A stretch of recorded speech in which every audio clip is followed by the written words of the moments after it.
ٹھیک ہے ایاز صاحب، ممکنہ طور پر کیا فیصلے ہو سکتے ہیں؟ نہیں، سب سے امپورٹنٹ چیز یہ ہے کہ فیصلے جو عامر بار بار جس کا ذکر کر رہے ہیں وہ بڑے امپورٹنٹ ہوتے ہیں. ہم نے دیکھا پی ٹی آئی کی گورنمنٹ آئی، انہوں نے آئی ایم ایف میں جانے میں تاخیر کی اور اس کا خمیازہ بھگتنا پڑا. یہ بالکل انیشل سٹیج پہ چلے جاتے اور چیزیں اتنی خراب نہ ہوتی جتنی خراب ہو گئیں. اب یہی غلطی شہباز شریف صاحب نے یا جو مخلوط حکومت ہے، مطلب مجھے تو نہیں لگتا کوئی مخلوط حکومت ہے، مجھے تو یہی لگتا ہے کہ پی ایم ایل این کی حکومت ہے، کیونکہ ظاہر ہے جب ساری کی منسٹریز آپ نے لی ہوئی ہیں جن پہ گالیاں پڑتی ہیں، سچی بات ہے، لوگ ظاہر ہے جب مہنگائی ہوتی ہے تو لوگ گالی دیتے ہیں، اور مہنگائی کہاں ہوتی ہے؟ بجلی مہنگی ہوتی ہے، پیٹرول مہنگا ہوتا ہے، ڈالر مہنگا ہوتا ہے، تو ویسے ہی ہر چیز مہنگی ہو جاتی ہے. اور پھر فیصلے کس نے کرنے ہوتے ہیں؟ پرائم منسٹر نے. تو یہ سارے تو چونکہ پی ایم ایل این کے پاس ہیں یہ ساری وزارتیں، اس لیے بھگتنا بھی انہیں پڑ رہا ہے. یہ بات ہوتی ہے جی عمران خان صاحب وہ پیٹرول فریز کر گئے اس کی قیمتیں. مجھے یقین ہے کہ اگر عمران خان صاحب کو یہ یقین ہو جاتا ہے 1 مہینے بعد ہی کہ ان کی گورنمنٹ بچ رہی ہے، تو یہ ریورس ہو جانا تھا اگلے مہینے یہ فیصلہ. یہ بھی میں آپ کو بتا دوں. اچھا. کیونکہ ہم نے دیکھے کئی فیصلے عمران خان صاحب نے کر کے اور اس کے بعد واپس لے لیے اور وہ کر گزرتے تھے. شہباز شریف صاحب یہاں پہ غلط کر گئے. یقیناً ہمیں وہ بہت برا لگتا پیٹرول مہنگا ہو جاتا ان کے آتے ہی، لیکن وہ کر دیتے تو شاید حالات اتنے خراب نہ ہوتے اور یہ الیکشن کی گردان اتنی زیادہ شروع نہ ہوتی اور آئی ایم ایف سے ابھی تک آپ کے مذاکرات شروع ہو چکے ہوتے. لیکن چونکہ آپ نے وہ فیصلے نہیں کیے، اب آپ کو بھگتنا پڑے گا. مجھے یاد ہے پی ایم ایل این کا لاسٹ بجٹ جس میں ہم بہت خوش ہوئے تھے، ہمارے ٹیکسز نہ ہونے کے برابر رہ گئے تھے، سیلری سے جو ٹیکس کٹتا تھا. ہم نے کہا جی واہ واہ واہ واہ کمال کر دیا انہوں نے. لیکن اگر آج یہ فیصلہ بارودی سرنگ تھی معیشت میں، تو وہ بھی اس میں بھی بہت سے فیصلے، کیونکہ آپ نے بجٹ ایک ایسا دے کے جانا ہوتا ہے نا کہ جی اگر ہم نہیں ہیں تو پھر آنے والا بھگت لے. اس سے آپ کو پتہ چل جاتا ہے کہ ہماری جو ایلیٹ ہے، پولیٹیکل ایلیٹ، اس کو اس ملک کا کتنا خیال ہے. یہ صرف الیکشن کا سوچتے ہیں، اپنا سوچتے ہیں کہ جی ہم کسی طریقے سے بچ جائیں، باقی کوئی پوری قوم جہنم میں جاتی ہے تو جائے. یہی فیصلے اگر ملکی مفاد میں کیے جائیں، وہ لوگ مثال دیتے ہیں کہ جو اٹلی جیسے ملکوں میں 11 پرائم منسٹر بھی آ جاتے ہیں ایک ٹرم میں، وہاں ہر پرائم منسٹر کو یہ پتہ ہوتا ہے کہ میں نے اپنے لوگوں میں رہنا ہے، اور اگر میں نے کوئی ایسا فیصلہ کر دیا جو اس ملک یا اس قوم کے خلاف ہوا تو مجھے بھگتنا پڑے گا. بس یہی فرق ہے. ٹھیک ہے بریگیڈیئر صاحب، موجودہ صورتحال کو اگر ہم مد نظر رکھیں تو کیا لگتا ہے حکومت مشکل فیصلے کر کے مدت پوری کرے گی یا پھر الیکشن کی طرف جائے گی؟ دیکھیں اس وقت نبیلہ حکومت کے بعد 2 ہی آپشن ہیں. نمبر 1 کہ یہ ایک ڈیسائیڈ کریں، جس طرح آج میٹنگ کر رہے ہیں اور کل کیبنٹ میٹنگ ہے، پھر کولیشن پارٹنر سے کریں گے کہ پورا 1 سال رہیں، اگلے سال اگست میں الیکشن کریں. لیکن اس کے لیے اس دوران میں ان کو بہت ان پاپولر فیصلے کرنے پڑیں گے، اور وہ ان پاپولر فیصلے وہ ہو سکتے ہیں جو ان کو الیکشن میں کاسٹ کریں. یہ ایک ڈائلما ان کے لیے ہے. نمبر 2 ہے کہ یہ الیکشن کروا دیں اور ایک کیئر ٹیکر آ جائیں، پھر بجٹ کیئر ٹیکر چلائیں. اس لیے کہ اگر budget P M L N چلاتے ہیں تو پھر یہ ان کے لیے بہت نقصان دہ ہوگا الیکشن میں. اگر الیکشن مثال کے طور پہ اکتوبر میں ہو جاتے ہیں یا اگلے سال ہوتے ہیں، کیونکہ جو مہنگائی ہوگی، جو حالات ہوں گے، جو پہلے پی ٹی آئی کو لوگ ناراض ہوتے تھے وہ ان کے اوپر ناراضگی ہوگی. اور میں اسی لیے اگر آپ کو یاد ہو، میں ہمیشہ کہتا تھا کہ آپ کے پاس پہلے سولوشن ہونا چاہیے پھر ہے. ادروائز آج اگر پی ٹی آئی کی گورنمنٹ ہوتی تو وہ بالکل نوز ڈاؤن ہو گئی ہوتی، پی ایم ایل این کا ایزی الیکشن ہوتا. اب اس وقت وہ حالات ہیں کہ ایک ہفتہ بھی انڈیسائسو رہ کے آپ ملک کو اکنامک ڈیزاسٹر کی طرف لے کے جائیں گے. سیکنڈ آپشن یہ کہ الیکشن جلدی آپ کے اناؤنس ہو جائیں، کیئر ٹیکر آ جائیں، اکتوبر میں یا ستمبر میں الیکشنز ہوں جو بھی، اور بالکل فیئر ٹرانسپیرنٹ فری الیکشنز ہوں. فوج کو کوئی اقدار نہیں ہونے سے یہ نہ ہوگا. الیکشن کمیشن یس فیئر بننا، وہ پھر الیکشن کے اوپر ایک اور نئی ایشو پڑ جائے گا. میں آئی اسٹل فیل کہ الیکشن کمیشن پاکستان کو ریزائن کر دینا چاہیے. ایک بالکل unbiased chief election commission آ گئے جس پہ کسی کو اعتراض نہ ہو. I think that is what is the only solution now. ٹھیک ہے فیصل حسین صاحب، لندن سے مشاورت کر کے یہ تو عمران خان والی ڈیمانڈ ہو گئی نا. ڈیمانڈ نہیں ہے رانا صاحب، یہ تو عمران خان کی ڈیمانڈ ہوگی نا. آپ کو فیئر الیکشن بھی چاہیے، چیف الیکشن کمشنر بھی آپ نے لگایا ہے، اور پھر بھی آپ کو اس کا ریزائن چاہیے. تو یہ تو عمران خان کی ڈیمانڈ ہے نا. رانا صاحب نے ساڑھے نال چنگی نہیں نہ کی تھی.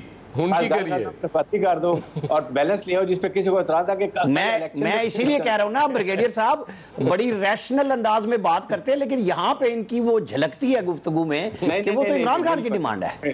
میں یہی ڈیمانڈ اس لیے کہہ رہا ہوں کل کو الیکشن پہ کوئی اعتراض نہ کرے, دیٹ یہ ایکسیپٹ ہو جائیں. سر جب آپ اس کو ہٹائیں گے تو جو دوسرا آئے گا تو باقی پارٹیاں کہیں گی نہیں جی ختم ہے, نہ عمران خان پارلیمنٹ میں بیٹھنے کو تیار ہے, نہ اپوزیشن لیڈر بننے کو تیار ہے, تو پھر جو 2 ممبر لگنے ہیں وہ بھی اس کی مرضی کے نہیں ہوں گے, پھر کہے گا مجھے ممبر بھی مرضی کے نہیں ملے.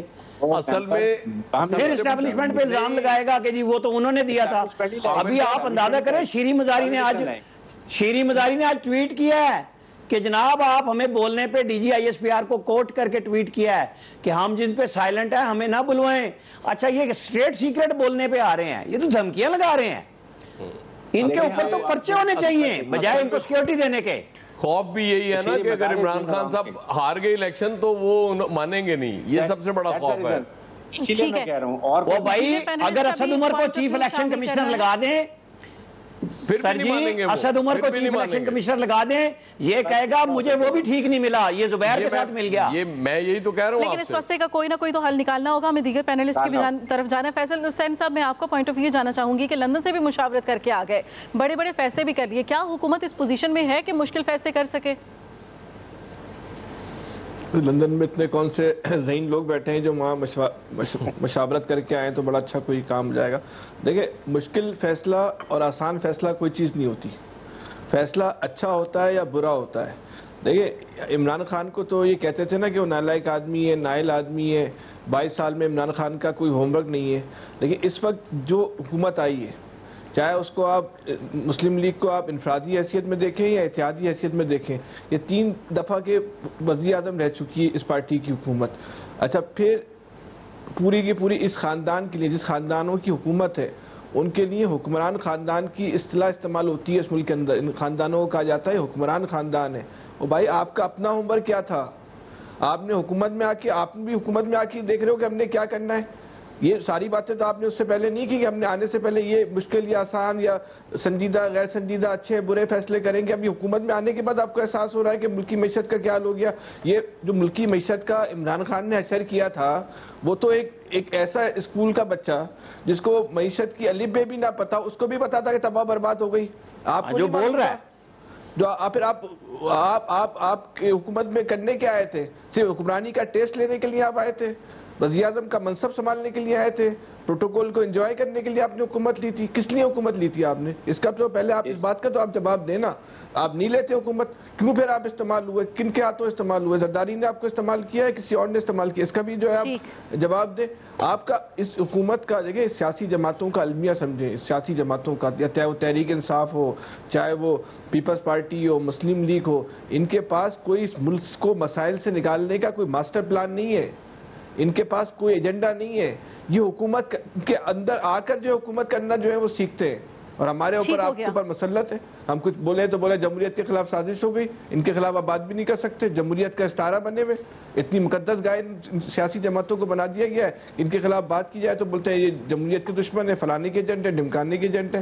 حال یہ جس ملک کے تباہی ہو, نہ ان سے مشکل فیصلے ہوں گے نہ ان سے آسان فیصلے ہوں گے. ان سے فیصلہ بھی انہوں نے یہ کرنا ہے اقتدار کیسے بچانا ہے اور آئندہ کی حکومت کیسے حاصل کرنی ہے, باقی کوئی فیصلہ نہیں کرنا انہوں نے, نہ کیپیسٹی ہے ان کی. نہیں میئر کراچی کا الیکشن کراتے ہیں. محمد ریاض صاحب کیا کہیں گے, فیصلے جو بھی کریں گے وہ موجودہ حکومت کے گراف کو متاثر کرے گی؟ بالکل اس وقت جو موجودہ حکومت کے گراف کو متاثر تو ہوگی بالکل. اگر کوئی فیصلے کر دیتے ہیں, پیٹرول کی قیمت بڑھاتے ہیں, بجلی کی قیمت, یہ غیر مقبول فیصلے جو ہیں یہ بڑے نقصان پہنچائیں گے ان کے گراف کو. اگر یہ نہیں کرتے تو ان کے لیے مشکل ہوگا کہ انہوں نے اقتدار حاصل کیا اور اقتدار حاصل کر کے کوئی فیصلے نہیں کر سکے. ہر حالت میں یہ پھنس گئی ہے گورنمنٹ, جو بھی اتحادی گورنمنٹ یہ ساری جو ہیں انہوں نے جس طرح بھی حاصل کیا تو اس نے اتنی مشکلات میں پھنسے ہوئے تھے. اور جاتی دفعہ وہ ایسے فیصلے کر گئے پی ٹی آئی کی گورنمنٹ کہ پیٹرول کی قیمتیں اور بجلی کی قیمت کو فریز کر کے, اور اس فریز کرنے کی وجہ سے آپ کو پتہ ہے کہ 118 ارب روپے کی سبسڈی دی پچھلے مہینے پیٹرولی مصنوعات پر. اب اسی طرح مزید جو سبسڈی پیٹرول پر اتنے پیسے دینے 40-45 روپے دینے پڑ رہے ہیں فی لیٹر, تو یہ اس طرح گورنمنٹ کس طرح برداشت کرے گی, کہاں تک کرے گی؟ اب جو بھی تھا کہ اگر لا کے باہر سے سبسڈی, آئی ایم ایف کے پاس جاتے ہیں, آئی ایم ایف کہتی کہ جی آپ ان کی شرائط مانیں.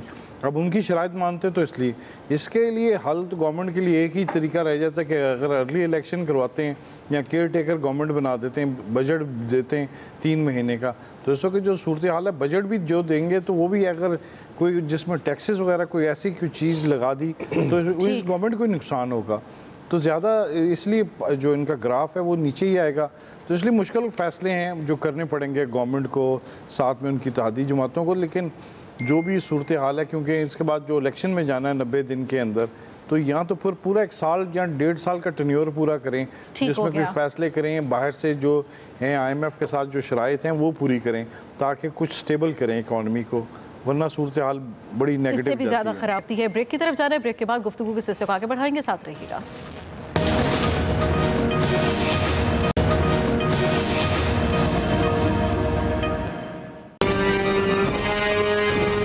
جب یہ دیکھا کہ اچھا یہ تو لوگ بھی نکل رہے ہیں اور خوف آنا شروع ہو گیا اسلام آباد کا کہ اسلام آباد میں عوام کا سمندر آنے لگا, تو فیصلہ کیا کہ اس طرح تو بات نہیں بنے گی, اس کو دنیا سے ہی فارغ کیا جائے. خدا نہ خواستہ اگر کچھ ہوتا ہے مجھے تو جو ویڈیو پبلک میں جائے گی, جن جن لوگوں کو میں نے نام لیے, آپ نے ان سے ایک ایک کو انصاف کے کٹہرے میں کھڑا کرنا. ملک میں سیاسی کشیدگی جاری ہے. سابق وزیر اعظم عمران خان سڑکوں پر ہیں, نان سٹاپ جلسے کر رہے ہیں. گزشتہ روز سیالکوٹ میں انہوں نے یہ دعویٰ کیا کہ انہیں خطرات لاحق ہیں اور بند کمروں میں ان کی جان لینے کی سازش کی جا رہی ہے. انہوں نے کارکنوں کو درخواست کی کہ ویڈیو بیان ریکارڈ کرا دیا ہے, اگر کچھ ہوتا ہے تو دیکھ کر مجھے انصاف دلانا اور ان کو کچہرے میں لانا. جس کے بعد وزیر داخلہ رانا ثناء اللہ نے عمران خان کو پیشکش کی ہے کہ اگر وہ چاہیں تو حکومت جوڈیشل کمیشن بنانے کے لیے تیار ہے. اسی حوالے سے سوال کہ عمران خان کی جان کو مبینہ خطرہ, کیا سابق وزیر اعظم جوڈیشل کمیشن کی حکومتی آفر قبول کریں گے؟ کیا کہیں گے عامر صاحب؟ سمپل سی بات ہے کہ کسی بھی لیڈر کی سیکیورٹی پرووائڈ کرنا جو سٹیٹ کی ذمہ داری ہے وہ پوری ہونی چاہیے, اس میں کوئی بات نہیں ہے. اور جو اپنی سیکیورٹی ہے وہ لیڈر کو خود کرنی چاہیے. ظاہر ہے کہ وہ جا رہے ہیں اور انہوں نے جانا بھی ہے ہر طرف. اس وقت 299 اہلکار عمران خان صاحب کے ساتھ ہیں, جس میں پرائیویٹ سیکیورٹی کے 35 لوگ ہیں, اسلام آباد پولیس FC رینجر 136 ہیں, KP پولیس کے 32 ہیں. یہ ٹوٹل ڈیٹا میں آپ کو بتا رہا ہوں. آپ کو کتنے چاہیے اہلکار؟ آپ نواز شریف اور ان سب کے لیے کہتے تھے کہ یہ سرکاری طور پہ سینکڑوں لوگ لیے پھرتے تھے, 299 آپ کے ساتھ ہیں. ڈیٹا شیئر کر دیا ہے. آپ کے چیف آف سٹاف کیسے چیف آف سٹاف ہیں شہباز گل صاحب, وہ گل کھلاتے پھر رہے ہیں کہ عمران خان کے 2 موبائل چوری ہو گئے. انہیں پہلے پکڑ لیں کہ کہاں سے گئے موبائل, کس کے پاس تھے, کیسے گئے. عمران خان کے موبائل ہر دفعہ چلے جاتے ہیں, کبھی کوئی کتاب لکھ دیتا ہے اس کی دھمکی دیتے ہیں, آج تک آپ نے اس پہ کچھ نہیں کیا. بہت اچھی بات ہے, سیکیورٹی دینی چاہیے, ہونی چاہیے, لیکن سوالات کے جوابات ان کو بھی دینے چاہیے جو ان کے ساتھ کھڑے ہوئے ہیں. کیونکہ محض کہہ دینا کہ ایسا زہر ہے, فلانا زہر ہے, اللہ تعالیٰ سب کو محفوظ رکھے, عمران خان کو بھی محفوظ رکھے, ان کی بڑی فالوئنگ ہے لوگوں کی, لیکن جناب سیکیورٹی سب سے پہلے آپ کی ذمہ داری ہے. پرائم منسٹر نے آج بھی کہہ دیا, حالانکہ مریم نواز نے رانا ثناء اللہ کو ٹویٹ کر کے کہا اس کی پہلے ویڈیو کی تفتیش کراؤ کہ الزام کس کے ہیں, کہ اس طرح زبانی بات کرنے سے کام نہیں چلتا. ٹھیک ہے فیصل صاحب, قبول کریں گے جوڈیشل کمیشن کی آفر؟ وہ تو ظاہر ہے نہیں کریں گے, لیکن عمران خان جس طرز کی سیاست کر رہے ہیں نا, اس طرز سے ان کو نکلنا چاہیے. روز یہ بلیک میلنگ کی سیاست اگر میں اقتدار سے نکالا تو میں اور زیادہ خطرناک ہو جاؤں گا. اقتدار سے نکل گئے تو اداروں کا نام لینا شروع کر دیا, پھر بہت سارے اداروں کو متنازع بنایا, فوج کو تو حد سے زیادہ انہوں نے متنازع بنانے کی کوشش کی. اب یہ ہے کہ میں نے ایک ویڈیو میں تو کوئی بھی کسی کا نام دے دے, زہر سے مارنے کی سازش کی جا رہی ہے. ان کو تو زہر سے پتہ نہیں کون کیوں مارے گا, لیکن یہ مناسب نہیں ہے. آپ کے ساتھ اتنی بڑی فالوئنگ ہے, یہ آپ کے وقار کے مطابق نہیں ہے. اس کا آپ غلط طریقے کی سیاست کو پروان چڑھا رہے ہیں. ٹھیک ہے ایاز صاحب, غیر ملکی سازش کے بیانیے کی طرح کیا یہ ایک اور بیانیہ ہے؟ کہا تو یہی جا رہا ہے کہ پولیٹیکل سٹنٹ ہے. دیکھیں ہم نے ماضی میں دیکھا کہ ظاہر ہے جب آپ اتنا زیادہ اوپنلی ایک سپر پاور کے خلاف بات کر رہے ہیں تو پھر جان کو خطرات تو ہوتے ہیں. اللہ نہ کرے کو اس طرح کا سانحہ اس ملک کو دوبارہ دیکھنا پڑے, ہم پہلے بھگت چکے ہیں. تو بہتر ہے, عامر بالکل ٹھیک کہہ رہے ہیں کہ عمران خان صاحب کو اپنی سیکیورٹی کا خود بھی انتظام کرنا چاہیے. اسٹیٹ تو دے ہی رہی ہے انہیں سیکیورٹی, اور میرا نہیں خیال کہ وہ اس لیول پہ جا کے کوئی ان کی جان لینے کی کوشش کرے گا. بریگیڈیئر صاحب, اس میں ایک دو بات ہے. دیکھیں سیکیورٹی تو تھریٹ ہے, اور سیکیورٹی ایجنسیز کو ایکچولی بتانا چاہیے گورنمنٹ کو بھی اور PTA کے گورنمنٹ کو بھی, کہ یہ تھریٹ ہے. اگر تھریٹ ہے تو نہیں بھی ہے